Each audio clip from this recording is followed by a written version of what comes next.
Stop everything. The US government just moved quietly, and what's happening behind the scenes could reshape how thousands of families reunite in America. New internal USCIS policies are tightening the rules for I-130 family petitions. And the changes are already causing major delays, higher rejection risks, and unexpected financial scrutiny. This is Immiscope, your trusted source for U.S. immigration news, policy changes, and visa updates. Stay tuned because what looks like a small policy shift may actually be the biggest roadblock yet for family-based green card applicants. Why this matters now. Across immigrant communities, a new wave of anxiety is spreading. After years of uncertainty, family reunification, once seen as a guaranteed pathway, is now facing fresh obstacles. In early November 2025, reports began surfacing that USCIS officers have received new internal guidance for reviewing I-130 petitions. These updates emphasize enhanced verification of three key areas: financial stability, relationship legitimacy, and sponsorship reliability. On paper, that sounds like standard procedure. But the reality is far different. It's a deliberate tightening of the system that quietly makes it harder for families to be approved. What's actually changing? Let's break this down. Under the new review framework, USCIS officers are being told to dig deeper into the financial eligibility of every sponsor. Petitioners whose income barely meets federal poverty guidelines are now being asked for extra proof. Months of bank statements, tax returns, employment letters, and ongoing income verification. Requests for evidence, RFEs, have surged. Cases that once moved smoothly are now facing added layers of review, stretching processing times far beyond the standard. At the same time, the focus on relationship legitimacy has intensified. Even straightforward cases, spouses, parents, or children, are being held up for additional documentation. Officers now want proof of shared finances, consistent communication, and evidence of cohabitation, even in cases where cultural or logistical reasons make that difficult. What used to take 12 to 14 months is now extending closer to 18 months in many service centers. And the delays don't stop at USCIS.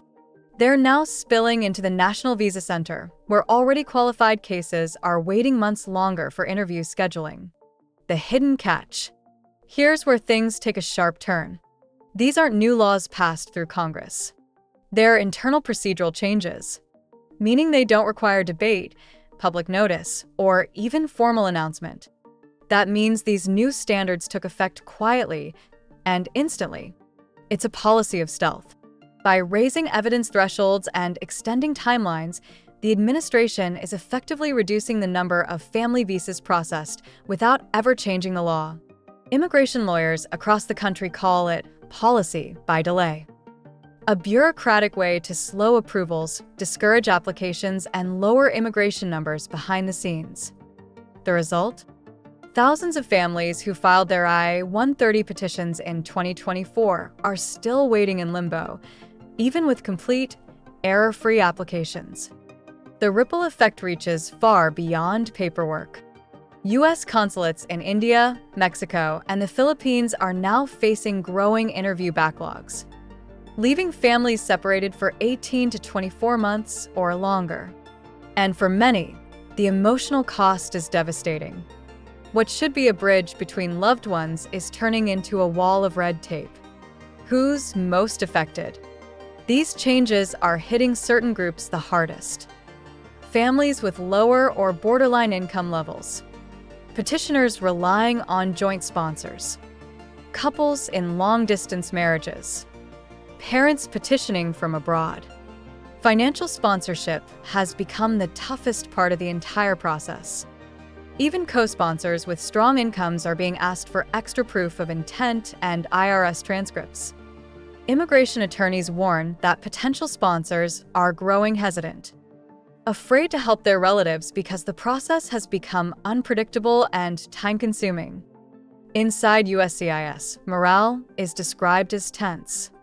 Officers are facing stricter performance reviews, meaning every file must be exhaustively checked before approval.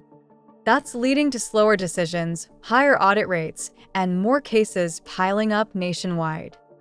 Real-life scenarios. The human side. Behind every statistic is a family waiting for a decision. A mother trying to bring her son from Manila. A husband separated from his wife in California. A child waiting years to reunite with a parent in Mexico. Each one is now stuck in the same system, slowed down not by new laws, but by unseen administrative tightening. Advocacy groups like the American Immigration Council and National Immigration Forum have called this a hidden restriction, warning that family immigration numbers could drop by as much as 20% within the next 2 years. They argue that family sponsorship has long been the backbone of America's immigration system, and that eroding it will have deep effects on communities, labor, and cultural integration. What you can do now. So, what can applicants do right now to protect their cases? First, prepare stronger evidence packages from the start. Submit full financial documentation, even if not requested, to avoid RFEs. Second, ensure your relationship proof is comprehensive. Include photos, joint bank records, travel history, and any communication logs that show consistency. Third, track your case regularly through the USCIS portal and stay alert for new policy updates. If you've already faced long delays, consider contacting your local congressional representative or an accredited immigration attorney for case inquiries. Above all, don't wait for problems to escalate. Proactive documentation is the only way to stay ahead of this new reality. The bigger picture. As 2026 approaches, the message from the administration is becoming crystal clear. Immigration, especially family-based, is being reframed under the banner of financial responsibility and national security. The focus is shifting back toward employment-driven and merit-based systems, where economic contribution is emphasized over family ties. Family petitions, once seen as the heart of America's immigration policy, are now facing heavier scrutiny, longer interviews, and extended waiting periods. While the official USCIS website still lists I-130 processing times between 12 and 16 months, real-world reports show many cases stretching well beyond 20 or even 24 months, with some families waiting years for reunification. For countless applicants, that's not just a bureaucratic delay, it's a separation that affects birthdays, milestones, and everyday life. Behind every pending case number, there's a story of loved ones counting the months and hoping for good news that never seems to arrive. But information is power. By staying informed, submitting complete and updated evidence, monitoring policy trends, and avoiding common filing mistakes, applicants can protect their cases and reduce the risk of unnecessary denials or RFEs. The system may be evolving, but preparation and awareness still make the biggest difference. If you found this update helpful, make sure to like, subscribe, and turn on the bell icon so you never miss critical immigration news and rule changes.